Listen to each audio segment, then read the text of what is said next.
എന്തെങ്കിലും ഒരു നല്ല കാര്യം നമ്മുടെ ജീവിതത്തിൽ ഉണ്ടായാൽ അതിൽ അസൂയ വെക്കുന്ന ചില ആളുകളുണ്ട്.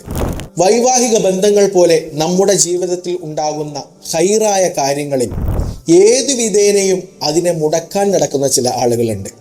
അതുപോലെ കുടുംബ ബന്ധങ്ങളിൽ പരസ്പര പിണക്കങ്ങൾ ഉണ്ടാക്കി ആസ്വാദനം കണ്ടെത്തുന്ന ആളുകളുണ്ട്. ബിസിനസ്സുകളിലും മറ്റു തൊഴിലുകളിലും നിഴലു പോലെ നമ്മുടെ കൂടെ നിന്നിട്ട് നമ്മൾ അറിയാതെ നമ്മളെ ചതിക്കുന്ന ആളുകളുണ്ട്.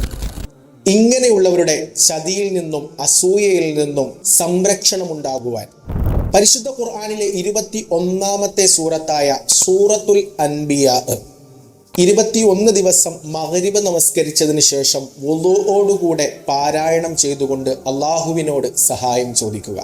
ഇനി നിങ്ങൾക്ക് ഖുർആൻ പാരായണം അറിവില്ലെങ്കിൽ അള്ളാഹുവിൻ്റെ ഇസ്മുകളിൽപ്പെട്ട യാ ഗഫൂർ യാ അല്ലാ, യാ ദൽ ജലാലി വൽ ഇക്റാമി യാ അല്ലാ, യാ സലാമു യാ അല്ലാ, യാ ഗനിയു യാ അല്ലാ എന്നീ ഇസ്മുകൾ ഓരോന്നും 156 വീതം വുളൂഓടുകൂടെ ചൊല്ലിയ ശേഷം അള്ളാഹുവിനോട് സഹായം ചോദിക്കുക. ഇൻഷാ അല്ലാഹ് അത്തരക്കാരുടെ ശല്യങ്ങളിൽ നിന്ന് അള്ളാഹു നമ്മളെ സംരക്ഷിക്കുന്നതാണ്.